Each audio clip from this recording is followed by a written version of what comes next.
Empiezan a ingresar todos los espectadores.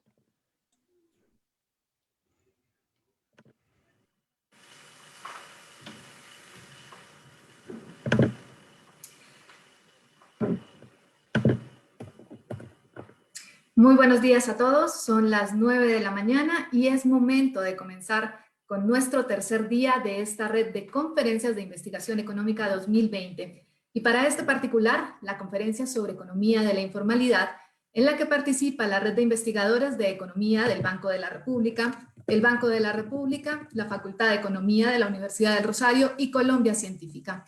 Para este día tenemos programadas 2 mesas de discusión, por lo que sin más preámbulo, vamos a dar inicio con la primera de ellas, la cual se titula Política de formalización del empleo en Colombia, y la cual irá hasta las 10:30 de la mañana. Ya nuestros panelistas están conectados, por lo que me permito dar la bienvenida a Luis Alberto Rodríguez, director general del Departamento Nacional de Planeación, Andrés Felipe Uribe, viceministro de Empleo y Pensiones del Ministerio de Trabajo, Norman Loaiza, economista líder en el Grupo de Investigación para el Desarrollo del Banco Mundial, y Carmen Pagés, ex jefa de la Unidad de Mercados Laborales y Seguridad Social del Banco Interamericano de Desarrollo. La persona a cargo de moderar esta sesión será Carlos Medina, gerente de la sucursal Medellín del Banco de la República, quien también será el encargado de trasladar todas las inquietudes que dejen en el chat a los panelistas durante la sesión de preguntas. Señor Medina, cuando guste. Mil gracias, Adriana del Pilar. Bueno, encantados de tener hoy con nosotros a los invitados del gobierno y a nuestros expertos internacionales, el doctor Luis Alberto Rodríguez, director de Planeación, y Andrés Felipe Uribe, viceministro de Empleo y Pensiones, y nuestros expertos internacionales, Carmen Pagés y Norman Loaiza. Lo que vamos a hacer a continuación es que le vamos a pedir a los representantes del gobierno que en los próximos 15 o 20 minutos nos presenten muy brevemente lo que sería el diagnóstico que hacen de la evolución y el estado actual del mercado laboral colombiano, y que nos presenten la misión de empleo que crearon para darle alcance a los principales retos del empleo en el país, cómo está conformada y sobre cuáles temas estaría enfocada. Posteriormente le daremos la palabra a nuestros expertos internacionales para que ofrezcan una primera reacción y luego continuaremos ahondando en más temas. De manera que, bueno, y dadas las limitaciones de tiempo, pues le vamos a pedir a nuestros panelistas que procuren enfocarse en las cosas más claves, en los mensajes más claves que nos quieran transmitir. Vamos entonces, sin más preámbulo, a darle la palabra al doctor Luis Alberto Rodríguez, director del Departamento Nacional de Planeación. Carlos, muy buenos días. Muchísimas gracias por la invitación. Siempre encantado de participar en estos eventos que organiza el Banco de la República. Un saludo muy especial a mi colega, el viceministro Uribe, por supuesto a Carmen, a Norman, a todos los que aceptaron la invitación, y me alegra que existan espacios de discusión como estos. Yo tengo unas diapositivas, digamos, muy cortas, con algunos mensajes que quisiera hacer lo más breve posible en aras de hacer buen uso del tiempo. Un segundo que le estoy... Entonces, básicamente, voy a ir al grano. Yo ya tengo dividido en 3 partes. Una primera sobre cómo ha evolucionado la política de formalización en Colombia. Segundo, por qué tiene sentido pensar una misión de empleo. Y tercero, pues las líneas generales. Entre el vice Uribe y yo nos vamos a dividir la intervención. Inicialmente, lo primero es cuál es el marco conceptual y de acción para enfrentar la informalidad. Nosotros básicamente, lo primero es, obviamente dividimos el mercado pues entre hogares y firmas, o puntualmente entre trabajadores y firmas. Y creemos, y en nuestro marco conceptual básicamente lo entendemos como que hay 3 tipos de informalidad. Uno, el voluntario, que hay tanto trabajadores como firmas que tienen algún tipo de espacio de ahorro en costos y que tienen toman la decisión de ser informales porque es rentable desde el punto de vista de un problema de optimización, por así decirlo. Segundo, porque hay otros que son inducidos, que si bien quisieran o están, digamos, para ellos es deseable la decisión de ser formales. Hay unos costos en la política pública, en unos costos asociados al funcionamiento del mercado, en el que efectivamente se induce a esa decisión, más que por niveles de productividad o por niveles de desarrollo de los mercados, es básicamente por regulación, por así decirlo. Y tercero, pues hay unos que están básicamente son informales porque hacen parte de mercados segmentados en los que principalmente es subsistencia. Eso tanto el lado de trabajadores y firmas que terminan siendo digamos, empresarios o empresas que son unipersonales con las que se subsiste básicamente a través de esa interacción. Esta gráfica, que es bastante conocida en Colombia, que muestra los avances que ha tenido la política de formalización en Colombia. Aquí se nos corrió en esta diapositiva, pues al final de la gráfica, pero es bastante conocida. Creo que seguramente saldrá a relucir básicamente de varios trabajos que se han hecho recientemente entre el 2017 y el 2020. Se ha mostrado cuál ha sido la evolución. Hemos tenido por fin, después de varias décadas, unos primeros años en que el trabajo formal, los ocupados formales son mayores a los informales, contado pues, básicamente como cotización a pensiones. Esto es un hecho estilizado que es bastante conocido en Colombia. Tenemos, por supuesto, además de los temas estructurales del mercado laboral, tenemos el asunto que es más nuevo, que va a ser estructural sin lugar a dudas, pero que es más nuevo, que hace referencia al choque que nos ha propiciado el COVID-19 y puntualmente el mercado laboral en Colombia, pues nos tuvo unos meses con una tasa de desempleo cercana al 20%.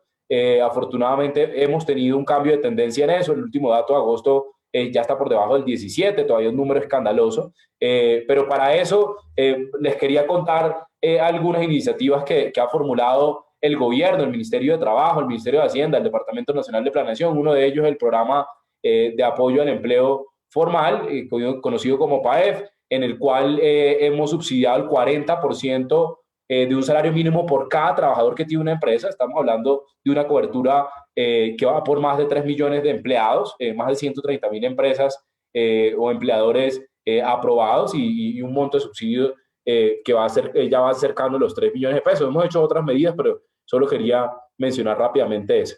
Precisamente por el choque de los mercados, del mercado laboral en todos los países y por el alto porcentaje de nivel de subsistencia que tenemos en la informalidad en Colombia, la tercera categoría de las tres que mencionaba, fue necesario que nosotros multiplicáramos por 2 al menos las transferencias monetarias, el número de hogares que reciben una transferencia monetaria en Colombia, porque había muchos hogares vulnerables que estaban en ese nivel de subsistencia o que estaban en informalidad por subsistencia y que necesitaban una ayuda, necesitaban una transferencia para evitar pues un retraso en los progresos, un retroceso muy grande en los progresos sociales que ha tenido Colombia en términos de capital, de acumulación de capital humano, en términos del número de hogares que ha salido de pobreza monetaria y cosas por el estilo. Es multiplicado por 2 eso con 2 programas básicamente, el de compensación del IVA, que es un programa que busca básicamente eliminarla o digamos corregir la regresividad que hay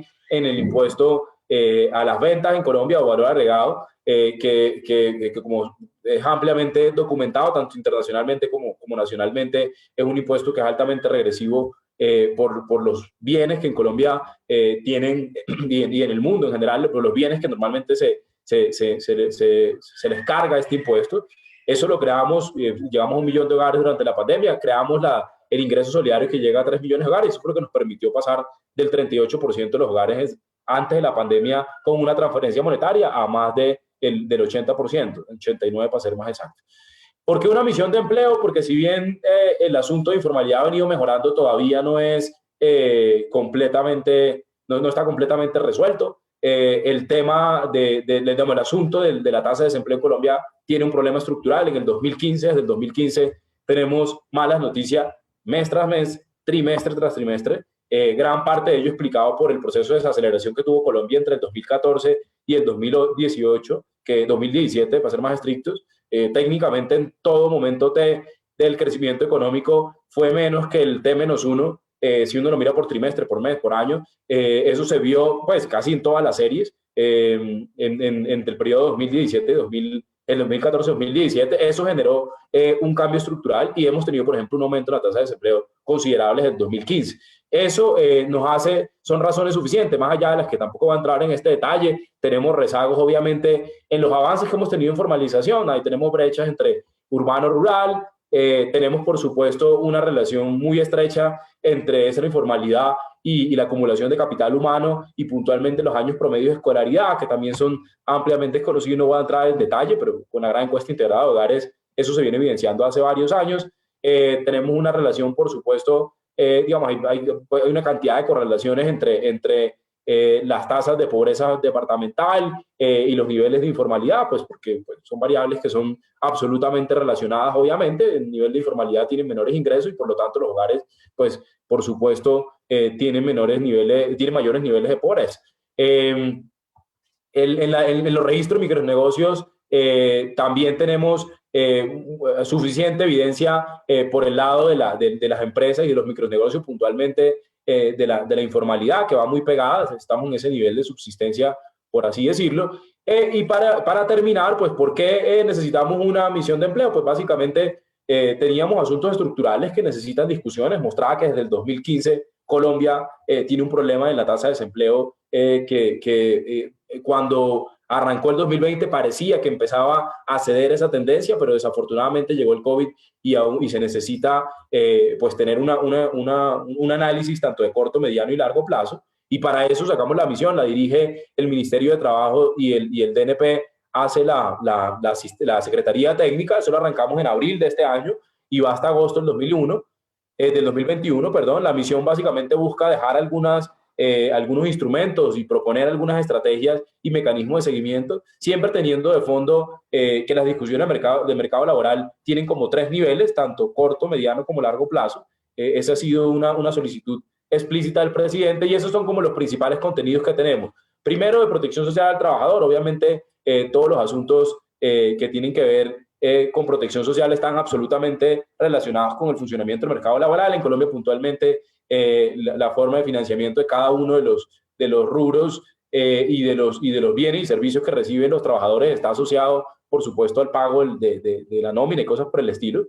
Segundo, la regulación laboral. Hay suficiente evidencia también de la discusión. Colombia todavía tiene mucho espacio, digamos, hace varios años no se reforman asuntos regulatorios en el mercado laboral y yo creo que hay suficientes mercados nuevos, como es el caso, por ejemplo, de plataformas digitales, de nuevas formas de producción con encadenamientos globales que necesitan discusiones, que no tienen nada que ver con lo que seguramente tenemos hoy, es muy diferente. Y tercero, por toda la evidencia que hay entre las relaciones de productividad y niveles de ingresos y de bienestar de los trabajadores, pero también entre la forma de cerrar brechas está, por supuesto, el asunto de formación para el trabajo. Yo termino con esto rápidamente. Solo esta es la estructura, están los jefes de misión Santiago Levi y Darío Maldonado, hacemos la secretaria, dirige el Ministerio de Trabajo, la misión es quien preside las reuniones, etcétera. Estamos acompañando nosotros el trabajo del Ministerio del Trabajo desde el Departamento Nacional de Planeación. Hay un consejo asesor y que hay diferentes temáticas en los 3 que me referí, en los que habrán documentos, expertos alrededor de eso, y hay unas mesas de actores relevantes en las que habrán seguramente estudios y análisis adicionales a esos 3 principales bloques. Esto en términos generales es lo que yo tenía para contarle, nuevamente agradeciendo la invitación del banco y me alegra profundamente que se estén propiciando estos espacios. Mil gracias, Luis Alberto. Le damos entonces la palabra al viceministro de Empleo y Pensiones, Andrés Felipe Uribe, para que complemente. Perfecto, estoy compartiendo presentación, sí se ve, ¿verdad? Sí, sí, la vemos.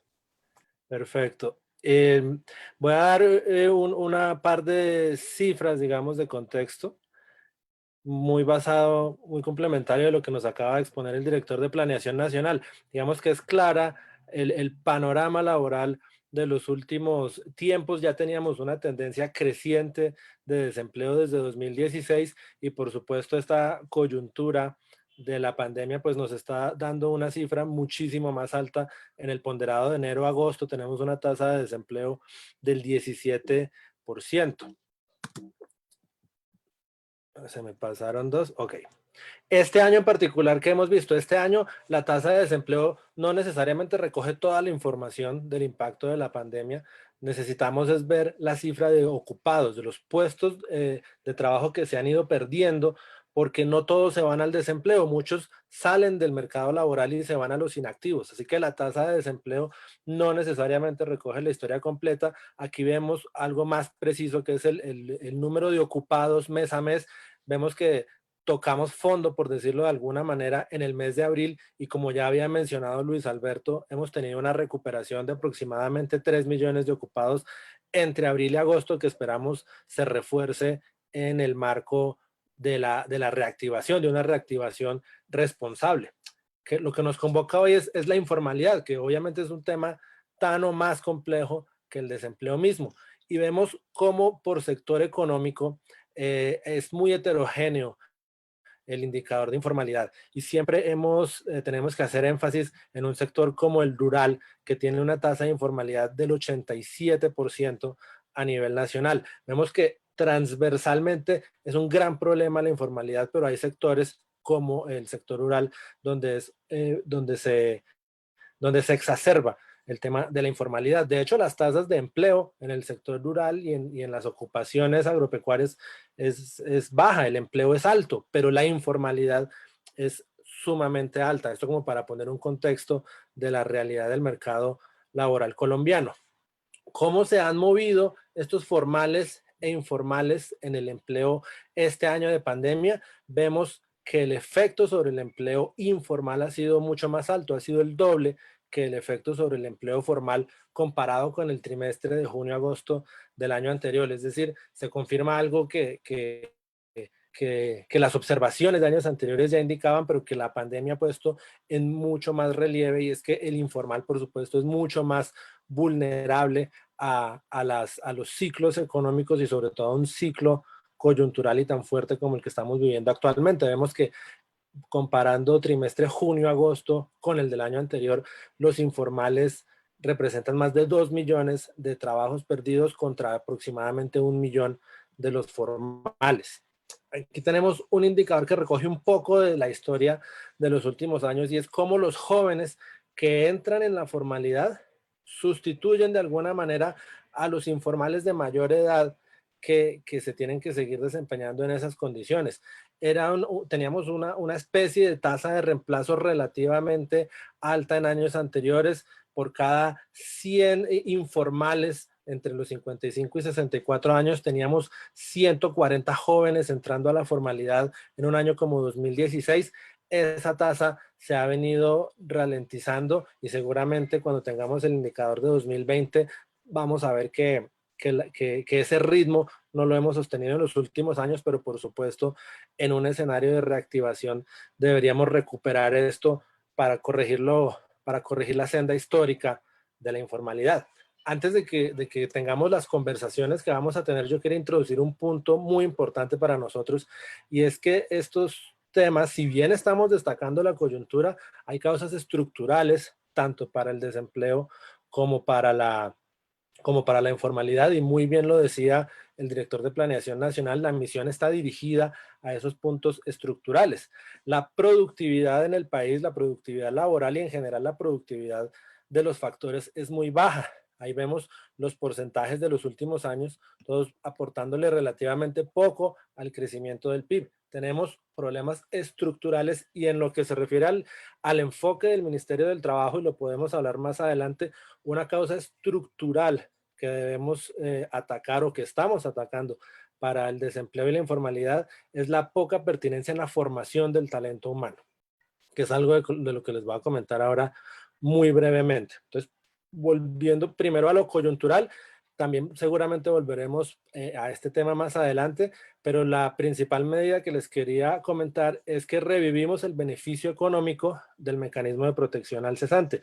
Es lo más parecido, sin serlo, es lo más parecido que hay a un seguro de desempleo en el país, que ampara a quienes han venido cotizando a cajas de compensación.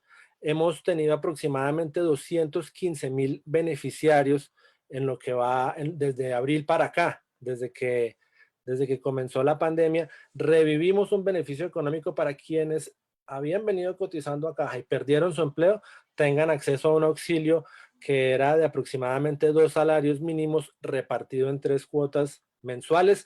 Ahora, ante la escasez del recurso, porque todo recurso es limitado, implementamos un nuevo auxilio menor, realmente menor, pero para poderle llegar a una más gente, un auxilio de 160.000 pesos por 3 meses, es decir, 480.000 pesos para quien no haya podido acceder a este mecanismo de protección al cesante en su, perdón, en su fase inicial. Aquí describo el esfuerzo presupuestal que se está haciendo en ese sentido, en 55.000 millones para complementar el mecanismo de protección al cesante, el beneficio grande de los 2 salarios mínimos, y 140.000 millones adicionales para el beneficio más pequeño, pero que tendrá una mayor cobertura y con el cual podremos llegar a cerca de 300.000 personas que han perdido su trabajo en el contexto de la pandemia. Hemos también implementado un programa muy interesante para los trabajadores en suspensión contractual o licencia no remunerada, porque estábamos cubriendo a los más vulnerables con el ingreso solidario en cabeza del Departamento Nacional de Planeación. Estábamos cubriendo a los formales que habían perdido su empleo en medio de la pandemia, pero había una categoría en el medio de suspendidos o personas que se fueron en licencia no remunerada que no tenían ningún auxilio. Implementamos un auxilio para ello y aproximadamente 300.000 personas también se pudieron beneficiar con esto para los meses de abril, mayo y junio, justamente cuando vimos esos picos de empleo. Les había hablado de este problema estructural. Voy a pasar muy rápido porque esto seguramente lo vamos a abordar en nuestra conversación. Planteamos desde el Plan de Desarrollo del Sistema Nacional de Cualificaciones para atacar ese problema de la pertinencia que les había comentado. Un problema estructural en las brechas que hay entre el talento que estamos formando y el talento que requiere de verdad el sector productivo. La formación para el trabajo carece de una institucionalidad para recoger esas necesidades del sector productivo y formar en instituciones técnicas, en instituciones como el SENA, el talento que requiere el sector productivo casi que en tiempo real.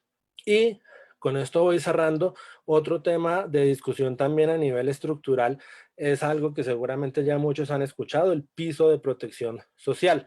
Nosotros tenemos, y se ve en la figura resaltada, aproximadamente 7 millones de trabajadores que ganan menos de un salario mínimo mensual y que no tienen ningún acceso a la seguridad social.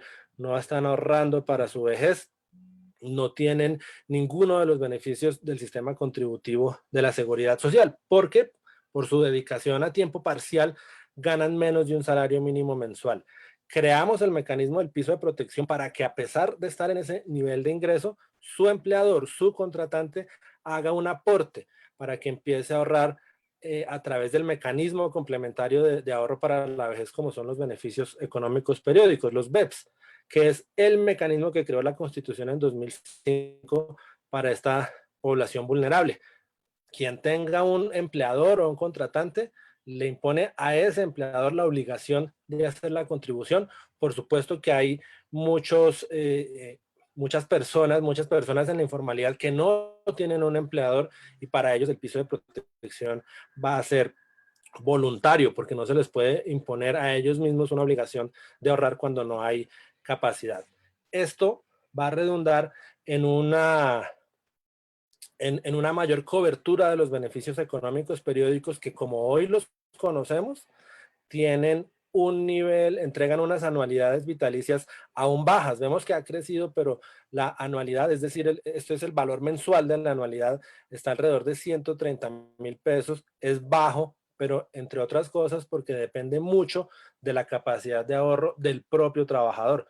Esperamos que cuando se implemente el piso y sea el empleador quien deba hacer una contribución, este monto, esta anualidad pueda ser mucho mayor. Y además, por supuesto, vamos a reglamentar para que la gente que esté en BEPS, cuando dé su paso a la formalidad, pueda usar lo que ahorró en BEPS, pueda usar el tiempo y el monto que ahorró en BEPS y también poder acceder a una pensión.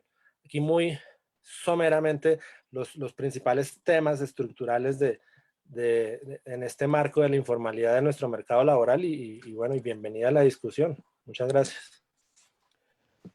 Excelente, viceministro. Ahora entonces pasemos a darle la palabra a nuestros expertos internacionales para que nos ofrezcan una primera reacción a este marco general que nos presentaron los representantes del gobierno. Comencemos con la doctora Carmen Pajés, ex jefe de la División de Mercados Laborales y Seguridad Social del Banco Interamericano de Desarrollo. Carmen, bienvenida y muchas gracias por venir. Hola, muy buenos días, Carlos, saludos. Saludos también a mis colegas, a mis distinguidos colegas de panel, Luis Alberto, Andrés Felipe y Norman. Un saludo para todos. Bueno, comparto, digamos, el diagnóstico que aquí se ha dado y me gustó mucho el marco, digamos, el marco organizativo que nos presentó Luis Alberto. Creo que efectivamente es muy importante. La informalidad es una palabra que de alguna manera se ha asociado con tantos fenómenos, baja productividad, baja protección, tamaño de empresa, etcétera, que creo que es muy importante tener claro cuando hablamos de informalidad cuál es qué es lo que realmente a qué nos estamos refiriendo, ¿no? Y en ese contexto yo creo que usar ya sea referirse lo más posible al fenómeno que queremos medir es mejor. Por ejemplo, nos interesa el tema de la protección, entonces, al final, informalidad lo que significa es personas sin acceso, por ejemplo, a una pensión, entonces hablemos de eso. Si nos interesa la vertiente de productividad, entonces hablemos de empresas pequeñas o empresas de baja productividad y ese sería, yo creo, una manera de avanzar, porque si no, a veces es muy confuso lo que está detrás del término informalidad. Pero asumiendo que nos estamos refiriendo a personas que nos estamos refiriendo a personas que no cotizan a pensiones como nuestra medida de informalidad, yo les quería dar un poquito de contexto mirando las cifras internacionales y planteando un poquito qué es peculiar o qué es distinto de Colombia, ¿no? En relación a una región que en general tiene altas tasas de informalidad. Y una primera cosa que vemos es que hay países del entorno de ingreso per cápita de Colombia, como son, por ejemplo, Brasil o Costa Rica, que tienen ingresos en la zona de Colombia, que tienen tasas de formalidad muchísimo mayores. Entonces, no hay nada que, digamos, limite que Colombia pudiera tener tasas de formalidad mucho mayores.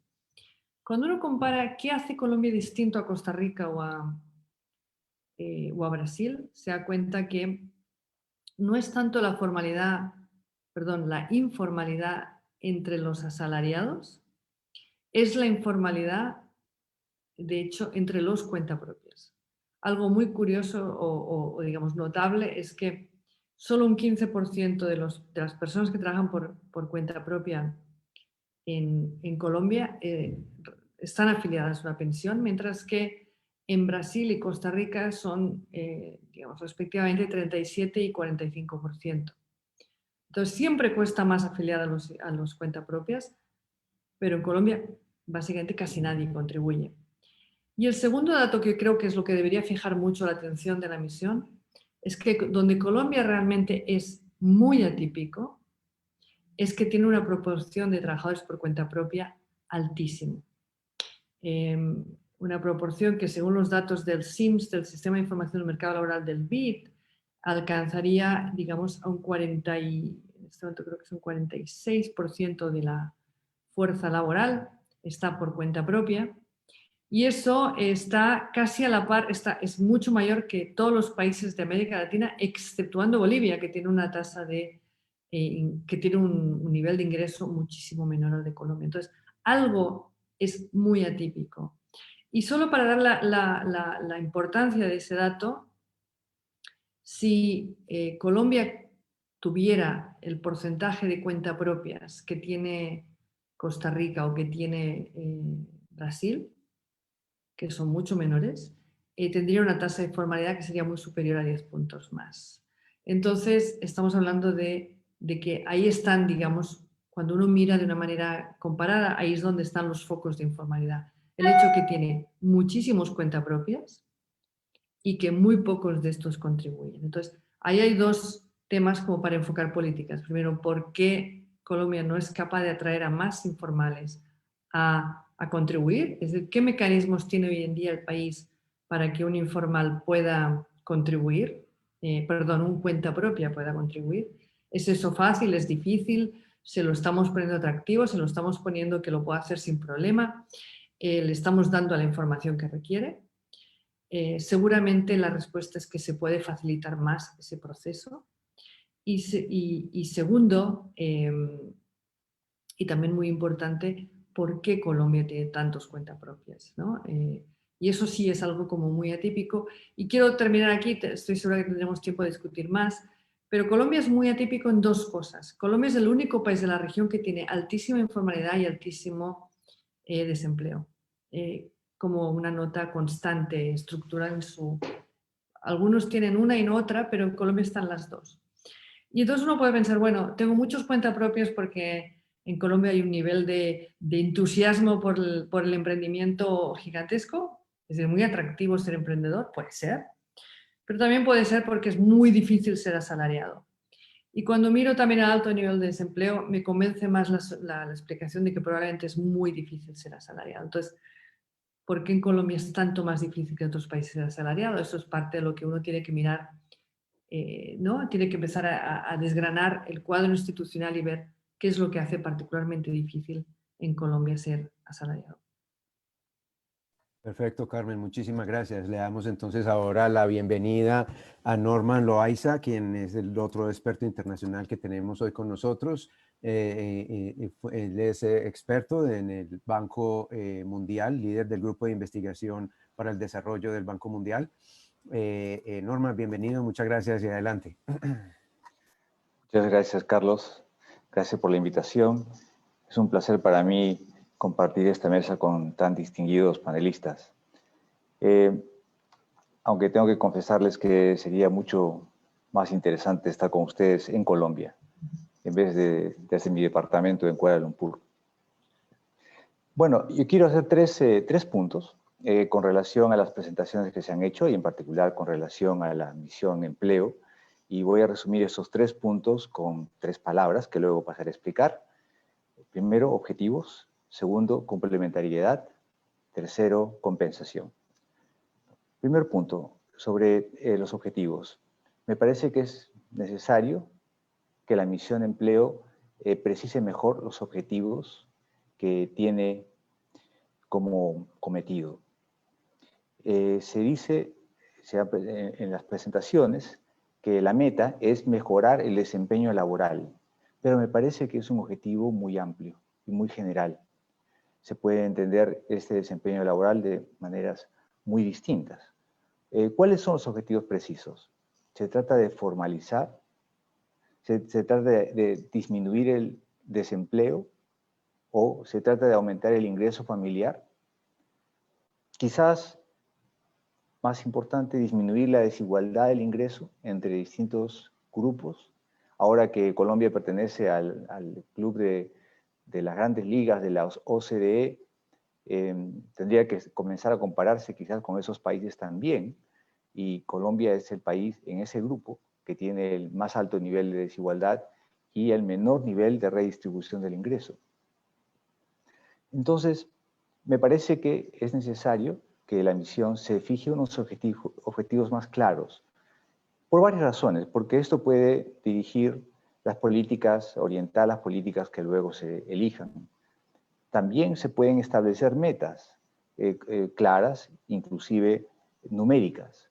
Y además, esto permitiría tomar en cuenta que hay algunos compromisos, o como se dice en inglés, trade-offs, entre distintos objetivos. Por ejemplo, un trade-off puede existir entre el crecimiento y la igualdad del ingreso.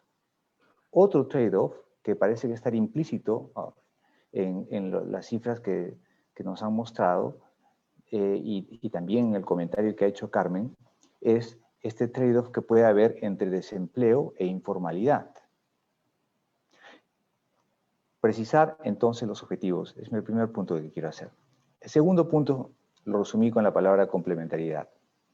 Y aquí me parece que es necesario considerar la complementariedad que existe entre las políticas laborales y las no laborales para conseguir objetivos en el mercado de trabajo. Yo sé que ustedes son especialistas en el mercado laboral y por eso permítame enfocar este punto desde una perspectiva un poco diferente. Me parece que la creación de trabajo de calidad depende del desempeño de las empresas, principalmente las medianas y grandes.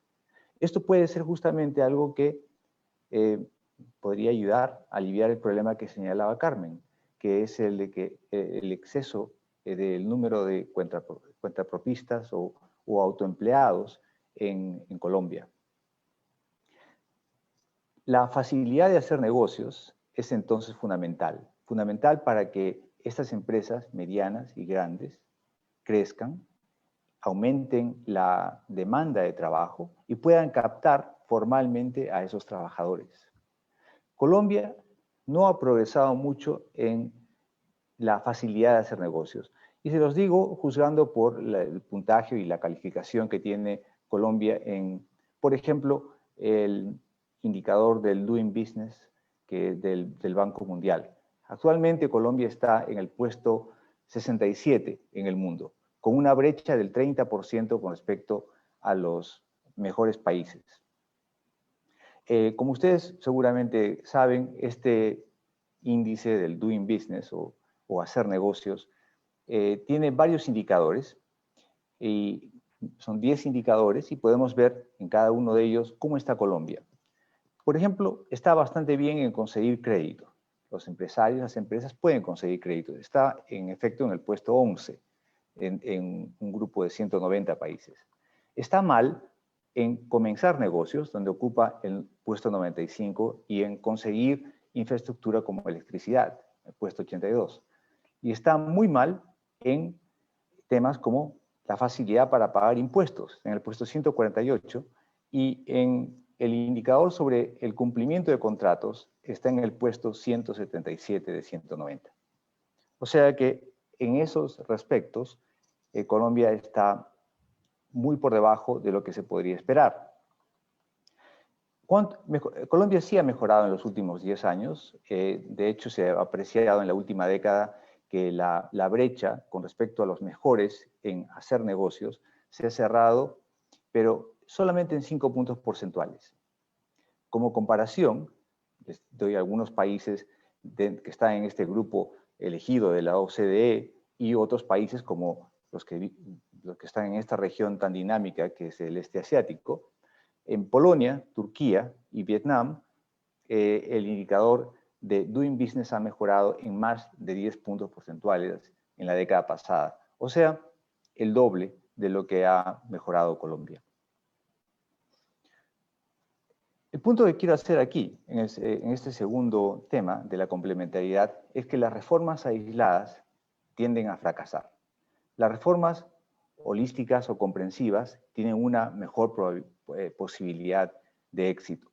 Entonces, aun si se quiere enfatizar el progreso en el mercado laboral y obtener algunas metas específicas para los trabajadores en Colombia, es necesario que se mire a las políticas más allá de las laborales. Es posible que la respuesta completa no esté solamente en el mercado laboral, sino que esté más bien en la facilidad de hacer negocios, sobre todo para las empresas medianas y grandes, que son las que pueden captar trabajadores formales, principalmente a esos trabajadores jóvenes que están saliendo de las universidades o los institutos vocacionales y que pueden llegar a integrar esta fuerza laboral creciente. El tercer punto... Something appealing for them. Number 3. Perdón. Sorry for that. Me parece que hay un cruce en la comunicación o solamente es con mi... Ya parece que se desapareció. Muy bien, bueno, gracias. Después de esta interrupción del comercial, paso al tercer punto. El tercer punto está relacionado con lo que resumía como compensaciones. La reforma laboral, si se quiere dar de manera seria y como dije hace un momento, comprensiva, implica cambios en el contrato social, contrato que tiene el Estado, con los trabajadores y con las empresas. Y como tales, es decir, estas reformas laborales requieren la aceptación ciudadana. De otra manera, van a ser bloqueadas. Parte de esta reforma laboral es la flexibilización laboral, quiero decir, la moderación del salario mínimo, la disminución de costos no salariales, quizás la eliminación de las barreras en la contratación y el despido. Todo esto, en realidad, es políticamente difícil de lograr por la resistencia de los sindicatos, de trabajadores formales principalmente, y de ciertos grupos políticos. Para ser aceptada esta flexibilización, tendría que acompañarse por una reforma integral en otros aspectos que compensen a los trabajadores que puedan perder por esta flexibilización laboral. ¿Y a qué aspectos me refiero? Principalmente a dos. El primero es la seguridad y protección social y el segundo es unas medidas de calificación y entrenamiento de los trabajadores. La seguridad social es esencial porque es la que permite justamente a los trabajadores que pueden perder el trabajo por esta flexibilidad laboral o que pueden quedar desubicados, tener este amparo que les permita sobrellevar el tiempo de para, el tiempo de desempleo, quizás el tiempo de informalidad y que les permita regresar gradualmente a la formalidad. Esto, para este regreso, seguramente también es importante el reentrenamiento y la capacitación para los trabajadores que pueden haber quedado perjudicados por la primera reforma. Porque la flexibilización implica no solamente que haya mayor capacidad de contratación, sino también que haya salida de algunos trabajadores para facilitar la vida de ellos en la transición y para ayudarles a regresar a la ocupación y el empleo. Es necesario que haya, entonces, como decía, estos dos componentes adicionales. Hay dos ejemplos interesantes de compensación. El primero es justamente el que acabo de describir, que es el de flexiseguridad, o así es el nombre que se le da al estilo danés de llevar sus mercados laborales, que corresponde a tener tres patas. La primera relacionada con la flexibilidad laboral, la segunda relacionada con la protección social y la tercera relacionada con el reentrenamiento para las personas que han perdido su trabajo. Este paquete cohesivo permite que la ciudadanía, o puede permitir que la ciudadanía acepte la reforma laboral que se presenta. Y en Colombia me parece que hay un ejemplo muy interesante de compensación, y no es en el mercado laboral específicamente, pero me parece que los ponentes se refirieron a él hace unos minutos, y es la reforma reciente del impuesto al valor agregado, que por un lado elimina o reduce las exenciones, y por el otro compensa a los pobres directamente con un envío de dinero. Me parece un ejemplo interesante de una reforma que puede recibir apoyo popular justamente porque trata de compensar a aquellos que podrían perder. En fin, quiero resumir este tercer punto diciéndoles que concebir, presentar e implementar reformas en conjuntos bien cohesionados que protejan y compensen a los perdedores, pueden crear mayores posibilidades de éxito, no solamente desde una perspectiva técnica, económica, sino además desde una perspectiva de aceptación política. Por ahora, estos son los puntos que quería ofrecerles. Gracias. Excelente, Norman, muchísimas gracias. Vamos a pedirle entonces a darle la palabra a los representantes del gobierno para que ofrezcan sus reacciones en los primeros comentarios de nuestros invitados expertos internacionales. Por un lado, Carmen hizo énfasis en la alta proporción de cuentas propias que hay en Colombia comparado con otros países, en la baja tasa de cotización a pensiones de estos, en la baja tasa de formalidad, en particular pues, de asalariados en Colombia, y la pregunta de cómo es que Colombia, digamos que es tan difícil de que en Colombia se pase de un 50% de asalariados, que es un tema pues muy estructural. Y por el lado de Norman, Norman Loaiza, pues que nos hablaba de la necesidad de puntualizar más los objetivos de la misión de empleo y de la necesidad de tener reformas holísticas en lugar de reformas aisladas puntuales y también de anticipar la economía política, que yo creo que se toca con el punto anterior en el sentido de decir vamos a reforzar X y Y, pero entonces tratemos de trabajar en otras dimensiones que hagan viable esta reforma, que digamos si a unos les quita, de alguna forma les permita anticipar algunas compensaciones que hagan viable este tipo de reformas. De manera que démosle la palabra entonces al doctor Luis Alberto Rodríguez para que ofrezca unas primeras reacciones y enseguida le pedimos el favor al viceministro Uribe. Luis Alberto.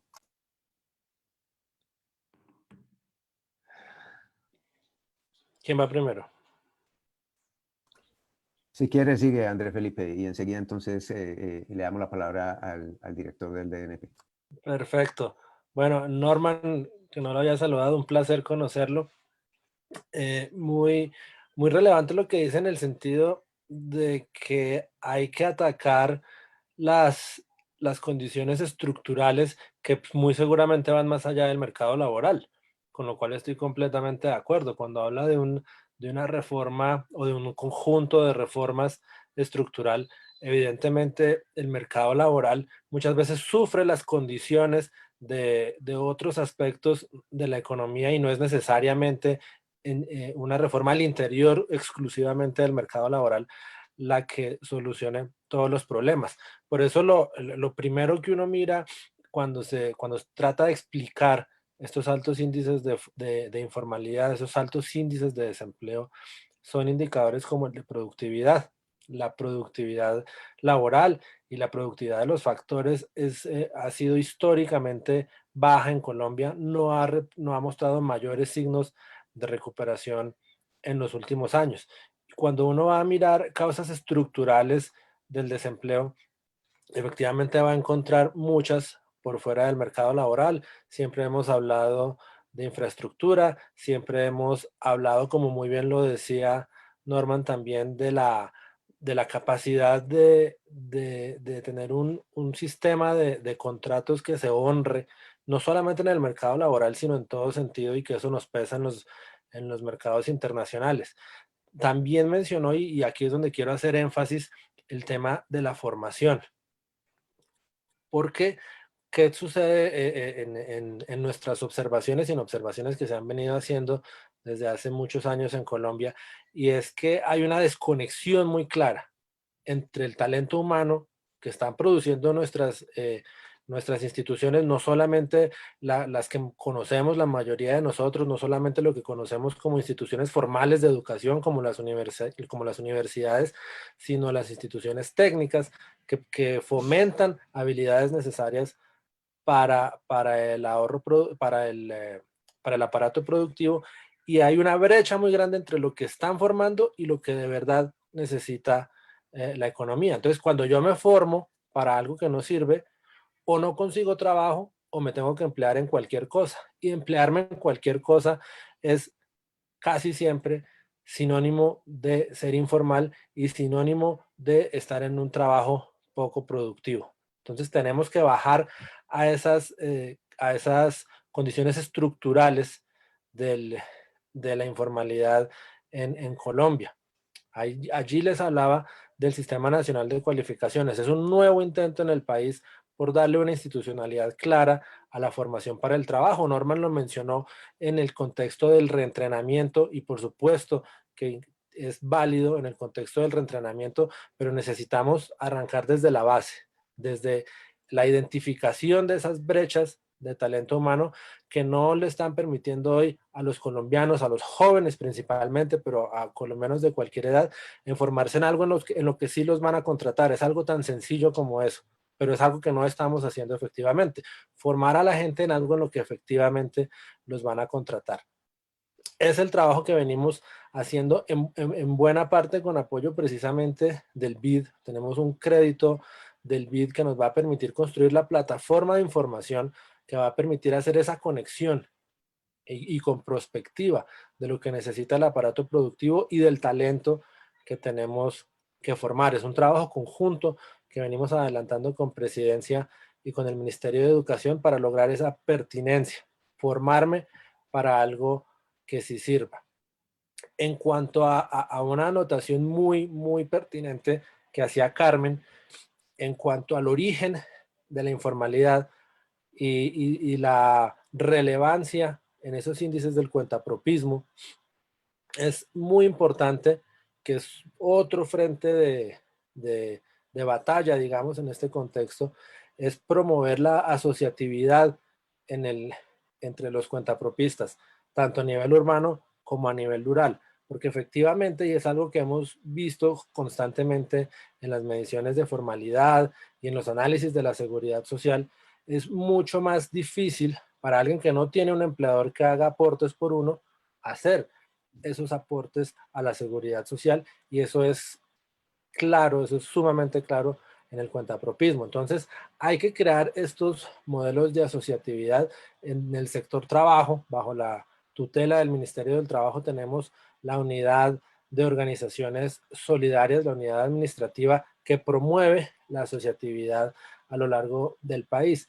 No es el cooperativismo como la mayoría de la gente lo entiende, no es el cooperativismo que tuvo unos problemas con los manejos de libranzas, por ejemplo, que vimos en los últimos años. Es un cooperativismo que efectivamente le permita a los trabajadores por cuenta propia hacer parte de una dinámica productiva y que le permita acceder a la seguridad social con la tutela de uno de estos esquemas. Yo estoy de acuerdo con el diagnóstico que hacía Carmen, en la medida en que una de las razones, o de la razón que más pesa para que mucha gente haga su propio emprendimiento, digamos, o sea, cuenta propia, es la dificultad de vincularse al mercado laboral. Yo creo que esos dos frentes, crear pertinencia o hacer una formación con mayor pertinencia para que la gente encuentre un trabajo útil, por un lado, como lo decíamos, con el Sistema Nacional de Cualificaciones, y hacer un énfasis en las condiciones del cuentapropismo en Colombia, como destacaba Carmen, y también darles una oportunidad para que exploten esquemas de asociatividad. Son dos frentes muy importantes en los que tenemos que avanzar, en los que tratamos de estar avanzando en este momento. Muy bien, no sé si el doctor Luis Alberto Rodríguez quiera complementar. Tenemos un par de temas muy gruesos para abordar y ya nos queda solamente media hora, pero si quiere pueden muy brevemente tomar la palabra.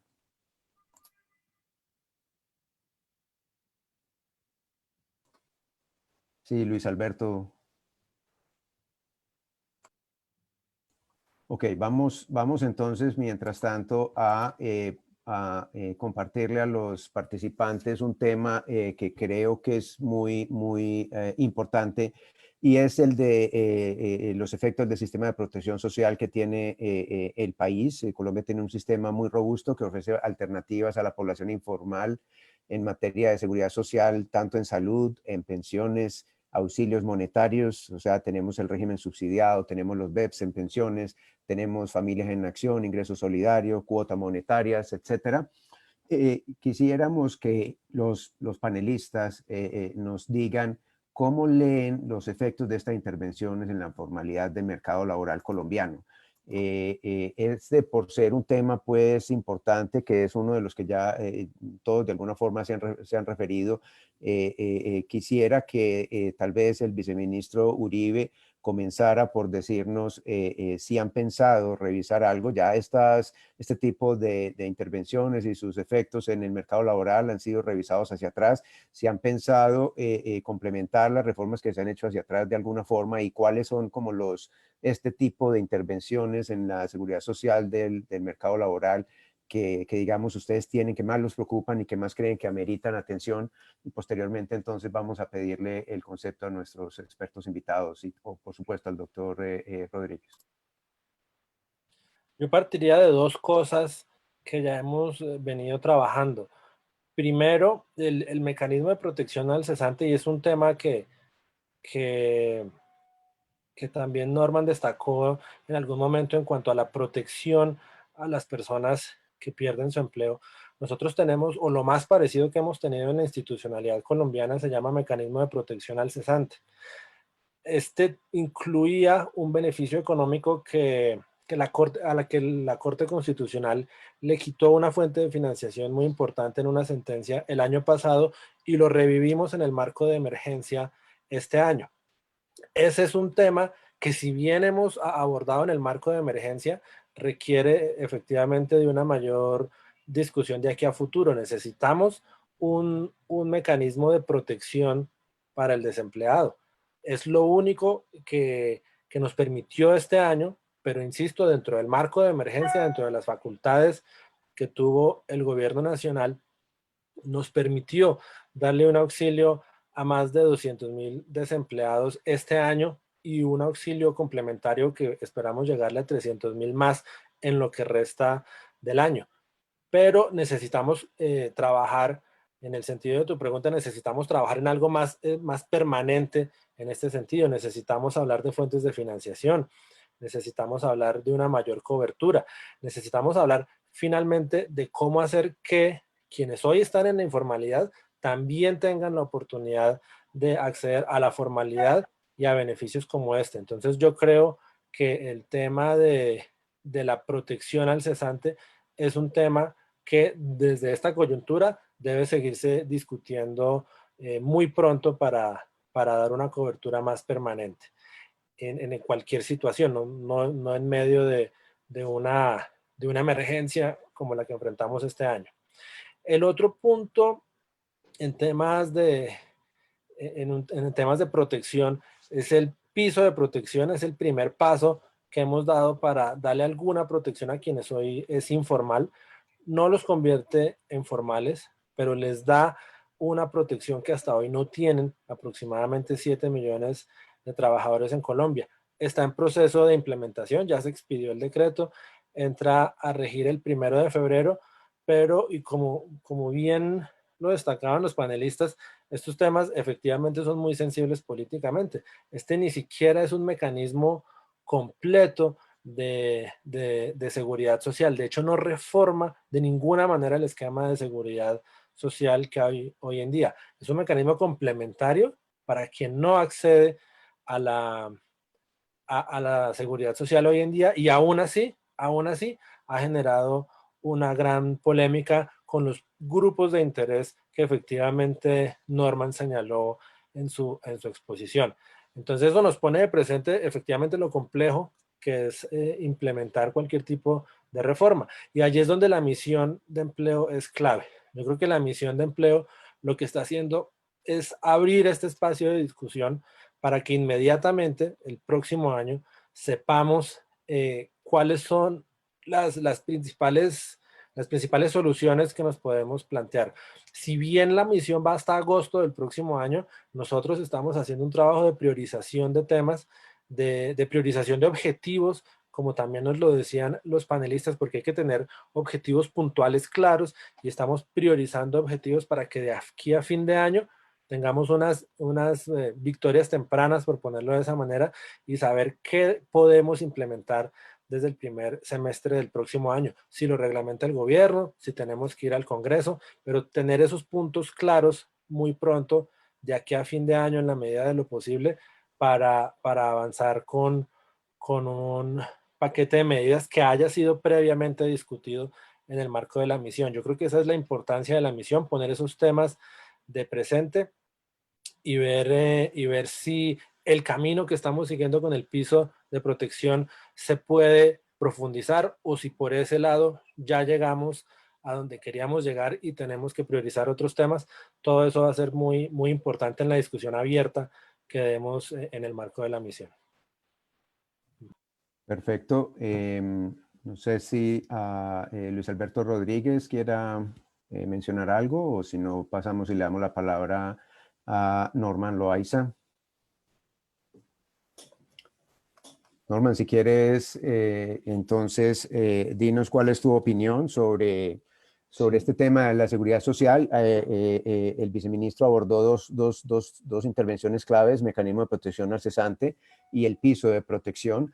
Hay otras que han tenido reformas, por ejemplo, en el 2012 acá en Colombia se hizo una reforma que redujo las contribuciones a la nómina, en particular 2 puntos a la nómina que se contribuían para el SENA, 3 puntos al ICBF y 8,5 puntos que contribuía el empleador para salud. Hay otras contribuciones que se tienen, pero también hay otros, como los que mencioné, subsidios de familia en acción, etcétera. En ese conjunto, ¿cuál es tu óptica, Norman? Me parece que hay 2 factores importantísimos que van a causar una transformación esencial en los mercados laborales. El primero es coyuntural, es la pandemia. Parece solamente coyuntural, pero no es pasajero. Me parece que los efectos que va a tener van a ser permanentes. Y el segundo es más bien estructural y es sobre el futuro del trabajo. Las nuevas tecnologías relacionadas con la automatización, la robotización, la inteligencia artificial y cómo están reemplazando a los trabajadores. Estos 2 puntos juntos me parece que van a requerir que este triángulo del que había hablado, flexibilidad laboral, protección social y educación y reentrenamiento, se hagan más importantes y esenciales. Sobre la protección social en particular, me parece que aquí tendríamos que pensar en el modelo que queremos dirigir para América Latina y Colombia en particular, y quizás también para otros países. Es si queremos que la protección social siga dependiendo del trabajo y por lo tanto sea responsabilidad de trabajadores y empresas, o si queremos que la protección social le corresponda al Estado y que sea sus gastos financiados por los impuestos generales. En ese segundo esquema, en el que se separa la protección social del trabajo y más bien se dirige a todas las personas, independientemente de si son trabajadores o no, de si son empleados formales o informales, o como se les quiera llamar. En este segundo esquema, me parece que es donde podríamos dirigir la atención y por donde podríamos quizás cambiar esquemas. ¿Por qué razón? Porque esto podría, en primer lugar, hacer más justa la protección social, no hacer estas diferencias entre empleados y no empleados o informales, sino que más bien se considera la protección social como un derecho de los ciudadanos. Y en segundo lugar, se libere a las empresas y a los trabajadores de ese costo, que para muchos es una de las razones más importantes por las que las empresas no crecen lo suficiente y no emplean más formalmente. Entonces, quiero, para resumir, enfatizar estas 2 fuertes tendencias, la primera de la pandemia y la segunda relacionada con la automatización y la inteligencia artificial, como causas para repensar la manera como se hace la protección social y la importancia también en ese contexto de la flexibilidad laboral y la educación y el reentrenamiento. En particular, en cuanto a la protección social, quisiera invitar a los panelistas y a la misión de empleo a considerar esta posibilidad de cambiar de esquema, dejando que la protección social pase a ser una parte del contrato social entre el Estado y los ciudadanos y que deje de ser un peso que solamente las empresas y los trabajadores deben llevar. Muchas gracias, Norman. Carmen Pajés. Sí, bueno, ahí concuerdo plenamente con Norman. De hecho, creo que sería súper importante que la misión mire al futuro, no solo al pasado en el sentido de que el cuadro de políticas e instituciones que existen, sino que al pensar en cómo deben ser, el país tenga en cuenta que estamos en un momento donde estamos sufriendo un envejecimiento aceleradísimo. América Latina va a ser la región más envejecida del mundo en no muchos años. Segundo, un proceso rapidísimo de digitalización que debe ocurrir además para poder aumentar la productividad. Y luego, quizás complementando lo que decía Norman, también estamos viviendo nuevos modelos de relaciones laborales que cada vez implican, de hecho, una mirada más fluida al mercado laboral, un modelo que no corresponde exactamente ni con asalariado ni con independiente y que hace todavía más difícil, digamos, la protección social. Entonces, la idea del piso, que tener esta idea de que al menos parte de los costos o la financiación, por decirlo así, de toda la protección social no esté basada en un impuesto al trabajo, me parece que sería muy relevante, particularmente en el caso de Colombia. Hay evidencia de que la reforma fiscal que se hizo hace unos años, que bajó los costos de salud y los costos de los parafiscales, llevó a más formalidad, y probablemente incidir en esa línea seguiría facilitando el funcionamiento del mercado laboral. Así que, por otro lado, yo creo que Santiago Levy y otros, también en Colombia, por ejemplo, hay un paper bien bonito de Emily Conover y Adriana Camacho, donde muestran que algunos de estos elementos de la seguridad, de la protección social, cuando no están bien integrados entre sí, cuando se miran como de una manera individual y no nos damos cuenta que cada una de estas piezas son parte de un engranaje que tiene que estar muy bien articulado entre sí, si eso no ocurre, quien paga la factura es el mercado laboral.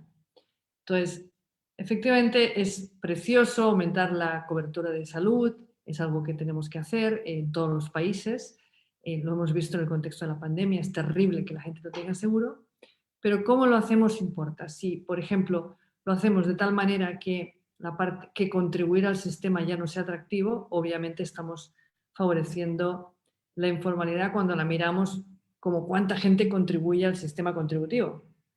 Entonces, si generamos un piso mínimo que a lo mejor genere incentivos a la informalidad, si generamos digamos, en la medida que el sistema de protección esté muy volcado a ofrecer protección sin contribución a los informales, también hace que sea menos atractivo contribuir. Entonces, todo esto es algo que tenemos que mirar con muchísimo cuidado, balanceando el objetivo principal, que es ofrecer protección, y yo creo que estamos todos de acuerdo, y tiene que ser protección adecuada, con amplia cobertura, y tiene que ser sostenible. Este no puede ser solo para hoy y hambre para mañana, sino tiene que ser un sistema que se sostenga en el tiempo.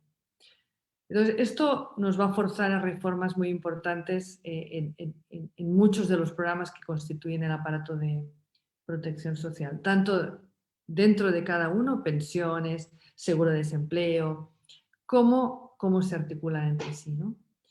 Entonces, pero lamentablemente esas son reformas que tienden a aplazarse y siempre hay otra cosa más urgente o más que se considera más importante en el corto plazo, y entonces eso se va posponiendo, pero eso genera un lastre en cómo funciona la economía, en cómo el país es capaz de proteger a su gente, pero también genera un lastre en la formalización, en probablemente cómo las empresas pueden crecer, etc.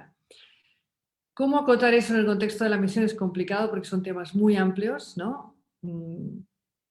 Pero creo que sí, la misión es un gran momento como para ver cómo algunas de estas piezas se encajan entre sí y cómo se podría avanzar en lo que Norman menciona, ¿no? En cómo podríamos desligar más de lo que está hoy el sistema de protección del mercado de trabajo y sobre todo, porque desvincularlo es muy fácil, cómo se va a financiar eso, es decir, encontrar, que a lo mejor que la misión puede tener el trabajo de encontrar esa fuente de recursos, que al final es la que permite financiar un mecanismo como el seguro de desempleo o permite financiar, por ejemplo, una contribución menor a la salud, que creo que en el caso de Colombia además tendría muchísimo sentido porque una buena parte de la salud ya se paga de manera no contributiva para una gran parte de la población. Entonces, que una parte lo pague de su bolsillo y otra parte no, genera una desigualdad importante o que lo pague de una fuente directa y de toda la fuente indirecta. Entonces,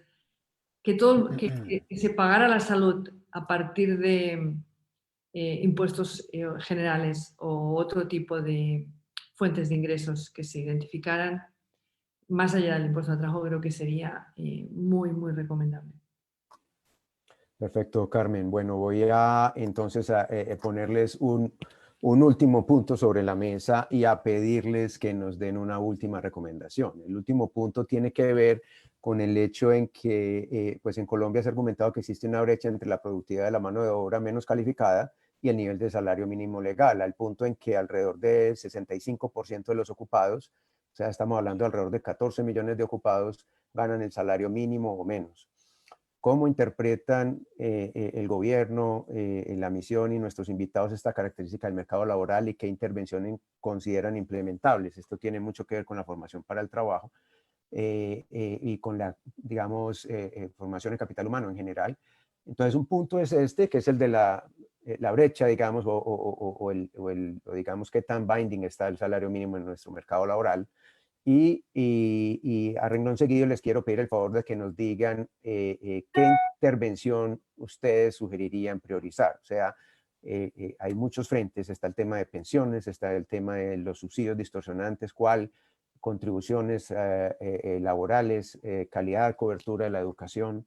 Entonces, lo primero es el tema de la brecha entre el salario mínimo y la productividad de la mano de obra y cuál énfasis usted sugeriría, digamos, si fuera a hacer una priorización en las políticas para el mercado laboral colombiano, en particular para la informalidad. Vamos entonces a darle primero la palabra a nuestros expertos internacionales para que ya los representantes del gobierno cierren al final luego de que recojan su perspectiva y nos aporten su posición. Comencemos entonces con Carmen Pajés, por favor.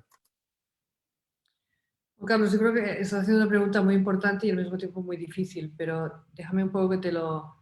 O sea, la parte fácil es la primera, la segunda es la priorización, es más difícil. O sea, claramente todo parece indicar que hay una brecha muy importante entre lo que, digamos, la ley impone como lo que sería el pago mínimo ideal y lo que la productividad del trabajo y la empresa, digamos, de la relación laboral permite pagar.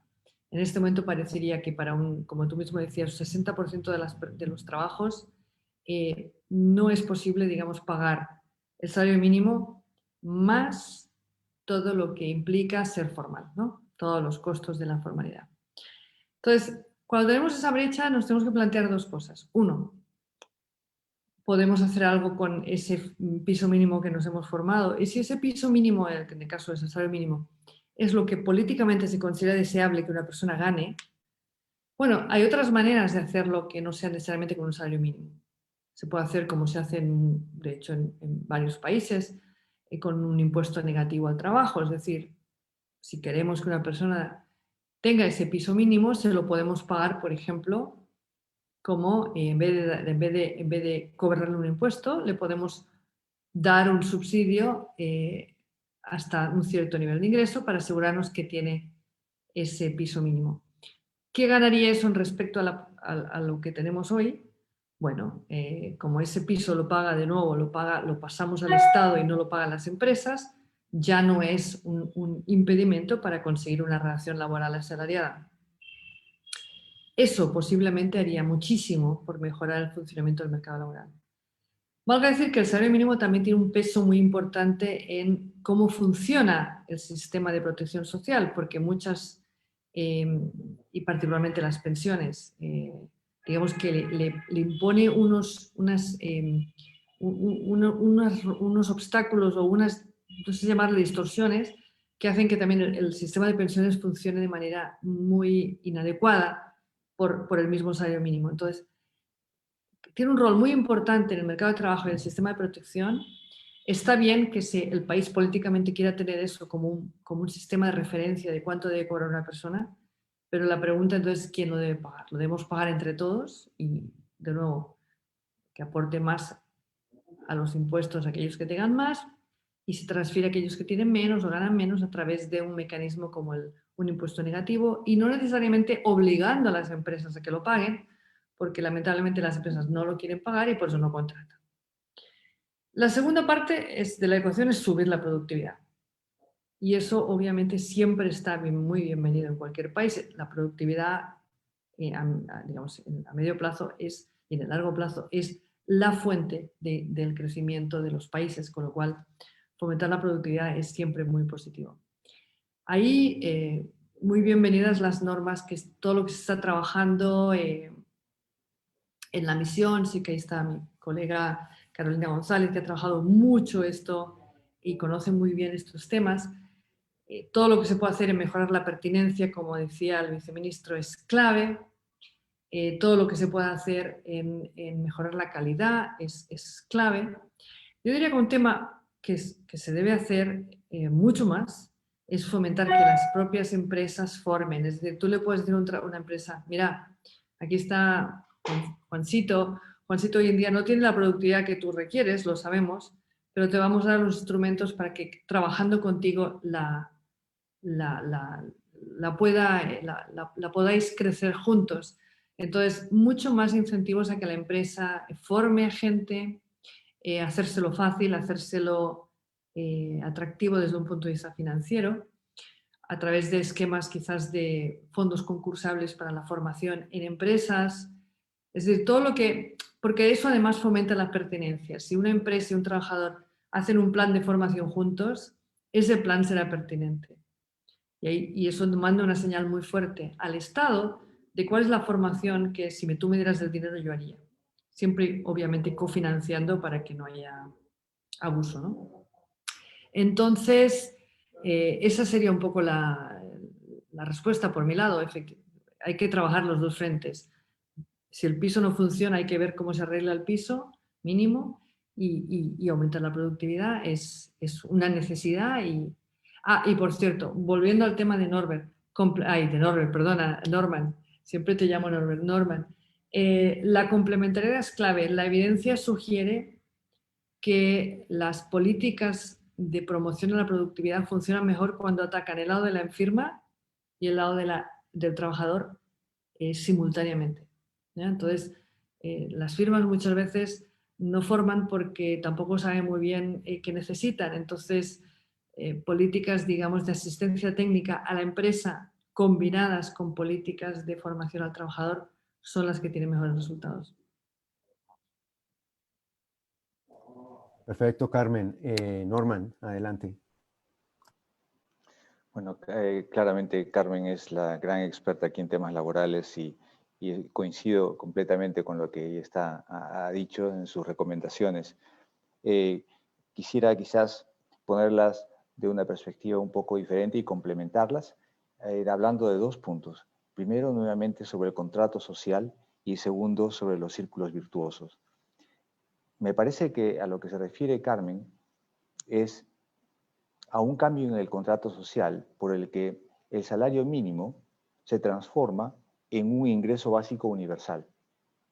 Es decir, de ser una responsabilidad esta de cumplir, de entregar un salario que permita a la gente vivir adecuadamente, de ser una responsabilidad de la empresa, pasa a ser una responsabilidad del Estado. Entonces, esto coincide con la conversación que teníamos hace un momento sobre los costos no salariales relacionados con, por ejemplo, la protección social, los seguros de distintos tipos, donde también dejan de ser responsabilidad de la empresa y pasan a ser a cargo del Estado.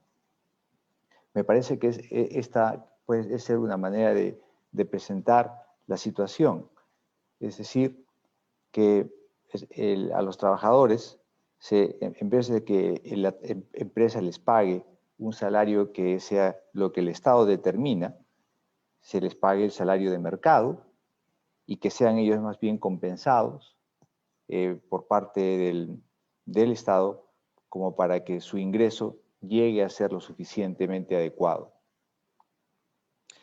Carmen tocaba un punto bien importante que es el del financiamiento. Y ese es el segundo punto que quería tocar, es de los círculos virtuosos.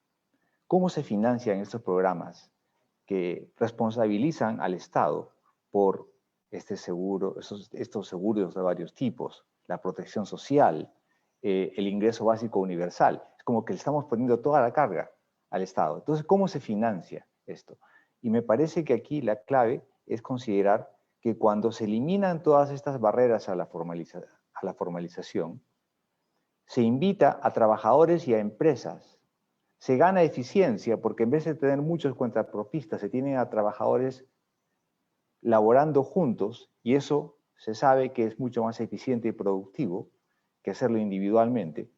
Esas ganancias, tanto de productividad como de formalización, permiten al Estado recabar en impuestos no solamente el 14%, que es lo que ahora recauda Colombia, sino quizás el 25 o 30%, que es lo que recauda un país como los antiguos de la OCDE, el club en el que ahora está Colombia.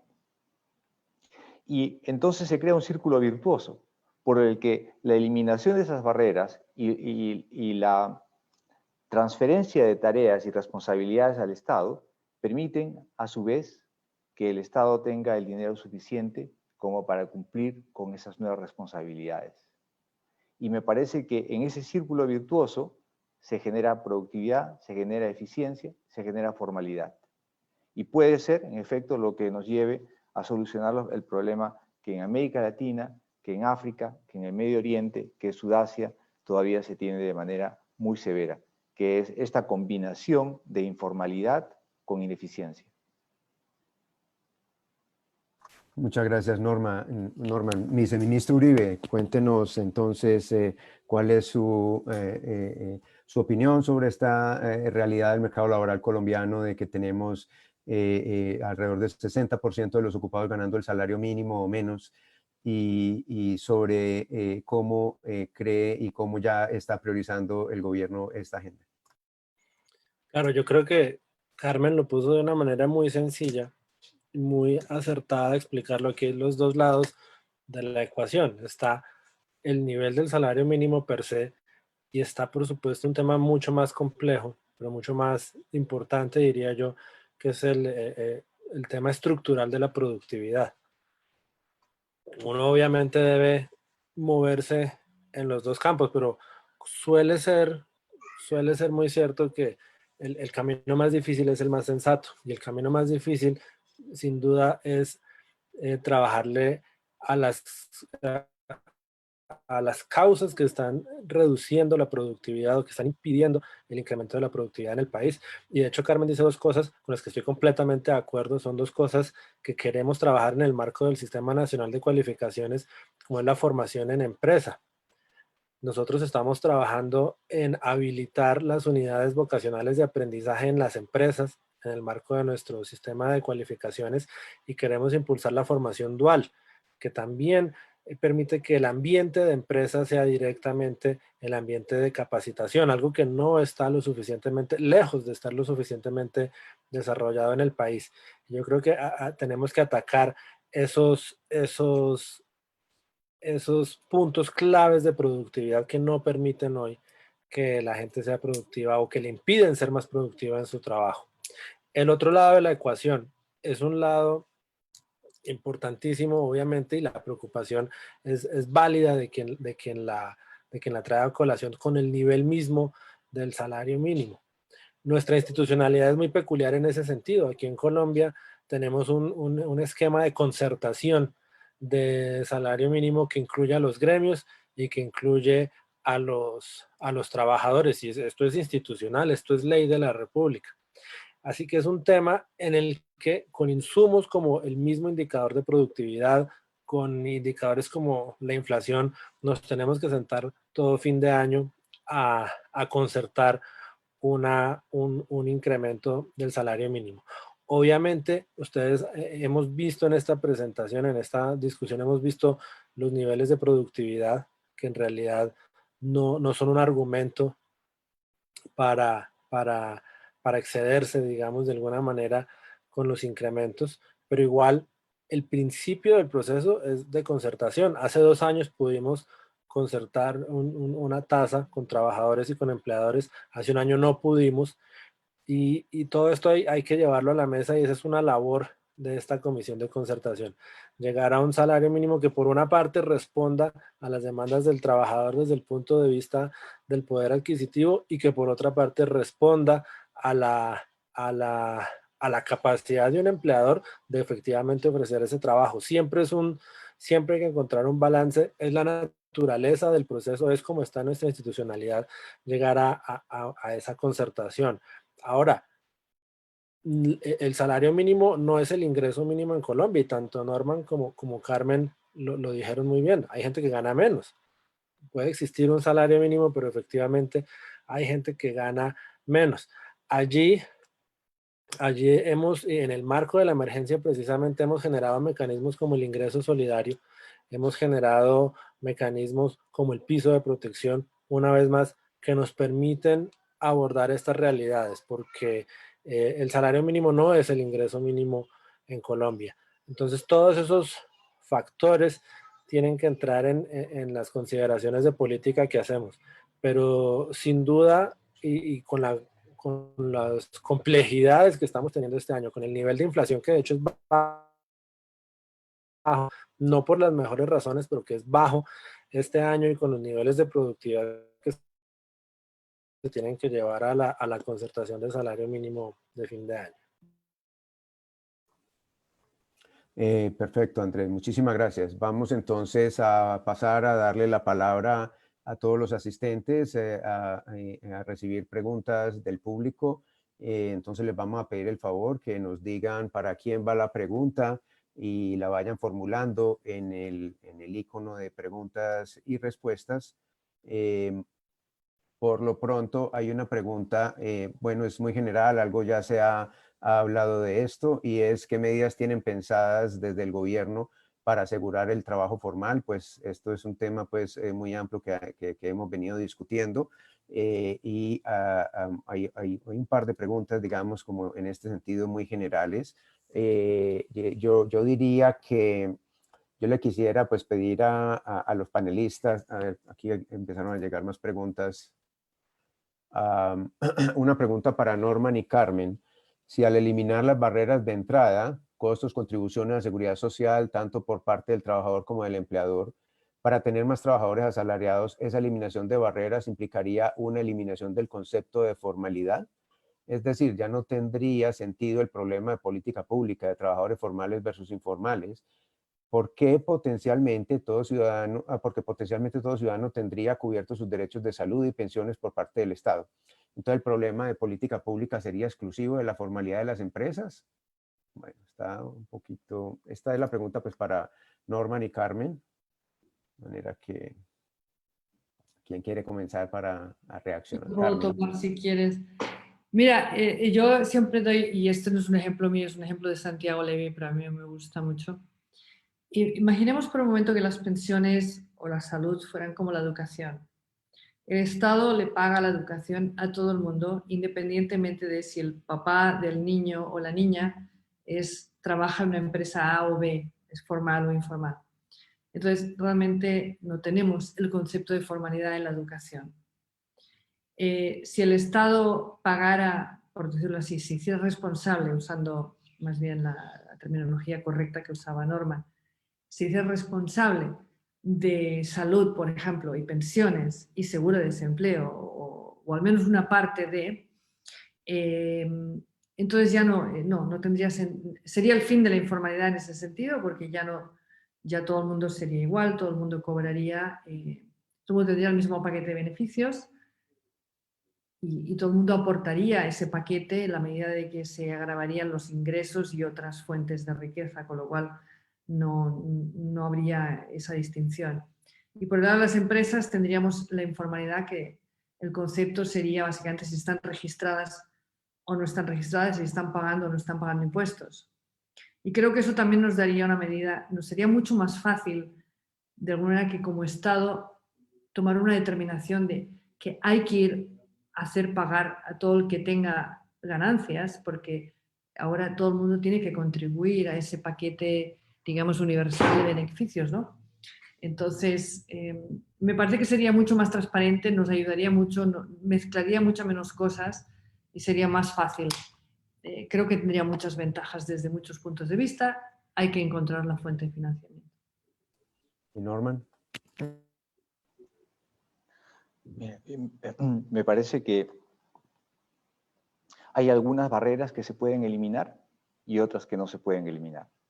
Las barreras que se pueden eliminar son las que son redundantes y son justamente las barreras que mencionó Carmen en los comentarios que nos acaba de entregar. Me refiero a las relacionadas con la protección social. Por ejemplo, si el Estado ya está ofreciendo seguro de salud, si está seguro de desempleo, un piso de ingreso, entonces la empresa no tendría por qué estar siendo cargada también con esa responsabilidad.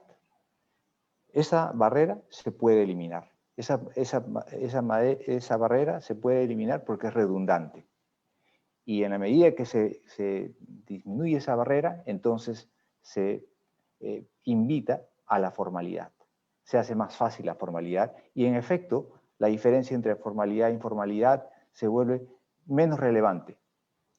Pero quiero destacar que hay algunas barreras que no se pueden eliminar. Y una de ellas tiene que ver con la tributación, con los impuestos. Es el otro lado de la formalidad. Y ahí más bien es donde se tendría que reforzar la actividad del Estado en hacer cumplir, en fiscalizar el pago de impuestos, por ejemplo, de las empresas y también de los trabajadores por los ingresos que perciben.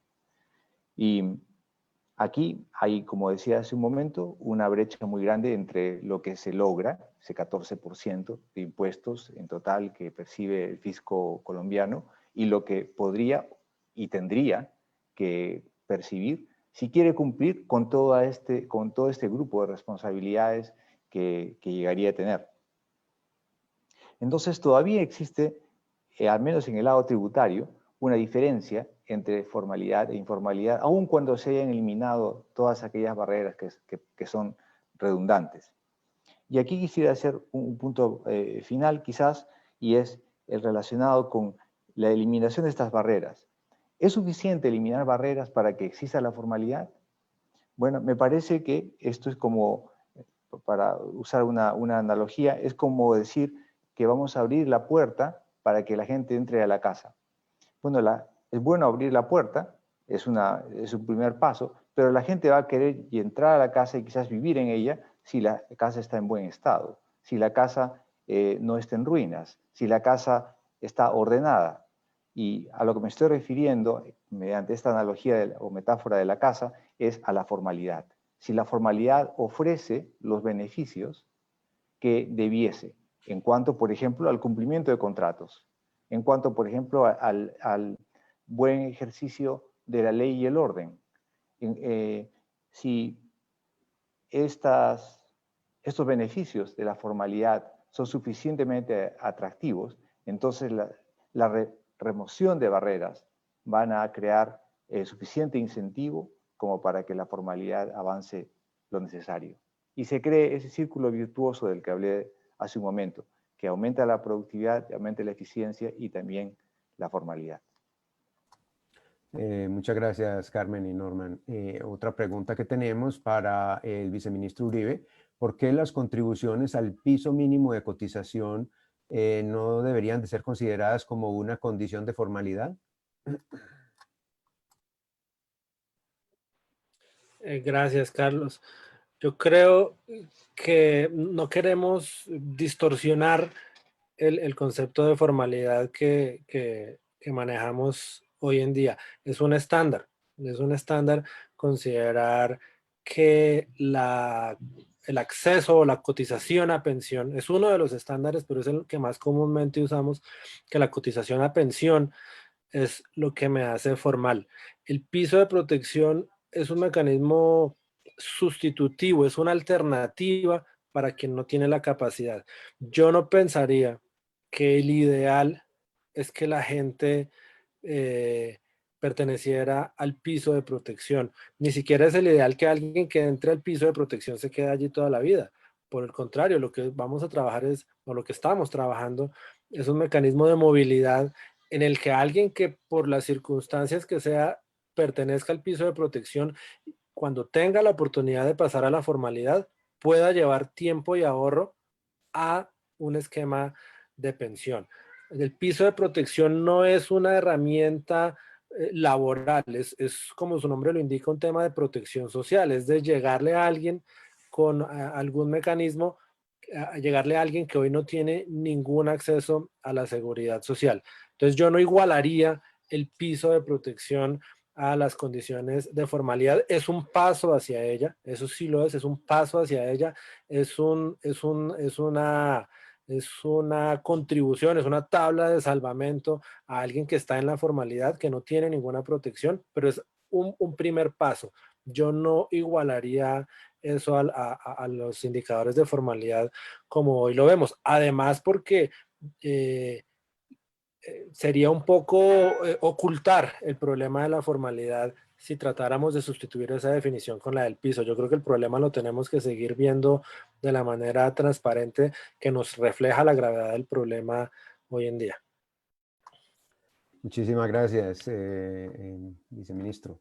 Aquí hay una pregunta para Norman, que tal vez pues, va a ser la última que tengamos tiempo ya de abordar, y es en relación al modelo danés de flexiseguridad que mencionó. Preguntan si podría ampliar un poquito, explicar en qué consiste. Gracias. Sí, el modelo de flexibilidad danés es una nueva manera de abordar los mercados laborales.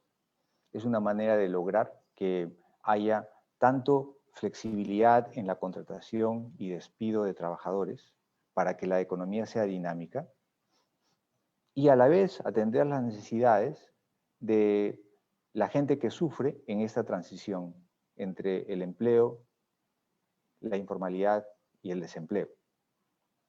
Y la flexibilidad consiste en 3 elementos, como mencionaba hace un momento, que se ayudan, retroalimentan, compensan entre sí. El primer elemento es el de la flexibilidad laboral, o sea, la eliminación de estas barreras que hemos ido discutiendo en la contratación, en el despido, la reducción de salarios mínimos, la reducción de costos no salariales. Esto por un lado. Por otro lado, es el aumento en la cobertura y en la profundidad de la protección social. O sea, de la ayuda a aquellos que no tienen el ingreso suficiente como para vivir bien, aquellos que, sobre todo, han sido perjudicados quizás por esta dinámica de la economía que hace que algunos trabajos sean redundantes, que hace que algunos trabajos desaparezcan.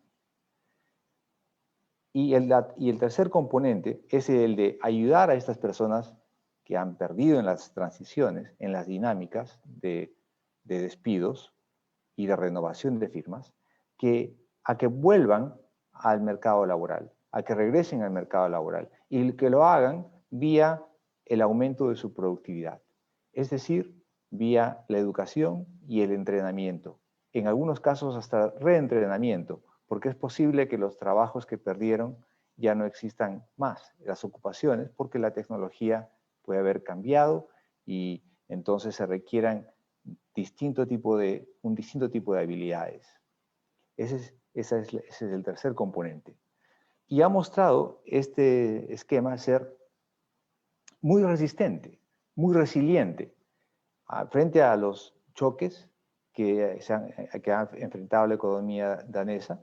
Vamos a ver cómo reacciona frente a la pandemia, pero hay evidencia de que frente a la crisis financiera internacional del 2009, el sistema funcionó bastante bien.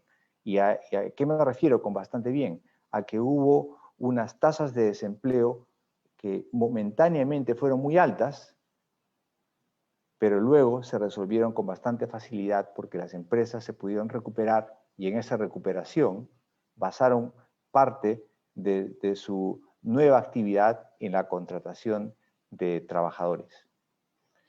Y en esa transición en la que hubo un desempleo muy alto, las personas no sufrieron justamente porque tenían la protección social adecuada. Este es el sistema de flexibilidad que me parece que ha funcionado tan bien en Dinamarca, en otros países, y ojalá se adoptara más en los países de América Latina. Bueno, yo creo que ya pues entonces vamos dando por terminada esta mesa. Muchísimas gracias a todos los participantes. El doctor Luis Alberto Rodríguez, supimos que se tuvo que ausentar, pero le agradecemos mucho que haya acogido esta invitación y que nos haya acompañado así bien brevemente. También al viceministro Andrés Felipe Uribe, muchísimas gracias por compartirnos en qué andan junto con el director del DNP, en qué anda el gobierno trabajando, cómo está priorizando y viendo pues la situación del mercado laboral. A nuestros expertos internacionales igualmente, muchísimas gracias por sus ideas, muchos puntos a destacar. Quiero mencionar unos pocos, la preferencia por hacer reformas holísticas que permitan trabajar no solo en intervenciones para las firmas como en intervenciones para los trabajadores y que anticipen soluciones a barreras a la economía política que puedan obstaculizar las reformas, la necesidad de vincular a las firmas en la formación para el trabajo para asegurarse mejora en productividad y además la pertinencia en los temas que estas abordan y algunos puntos que se hicieron sobre el salario mínimo digamos, una restricción importante, pero la pregunta es quién lo debe pagar y opciones se pusieron sobre la mesa como el impuesto negativo al ingreso, etcétera. De manera que yo creo que salieron varias ideas muy interesantes. Muchas gracias a todos los participantes y a todos los asistentes. Les cedo entonces la palabra a Adriana del Pilar para que cierre ya este espacio. Muchísimas gracias a todos. Como usted lo decía, a todos nuestros panelistas y a Carlos Medina también muchas gracias por su participación en esta primera mesa de discusión. En este momento vamos a hacer un break de 15 minutos y estaremos de regreso con la segunda mesa de discusión para el día de hoy titulada Política Industrial y de Desarrollo. De la misma manera, amablemente les solicitamos que mantengan su conexión durante el break para que podamos visualizar los videos que ha preparado la Red de Investigadores de Economía para todos ustedes. Ya regresamos.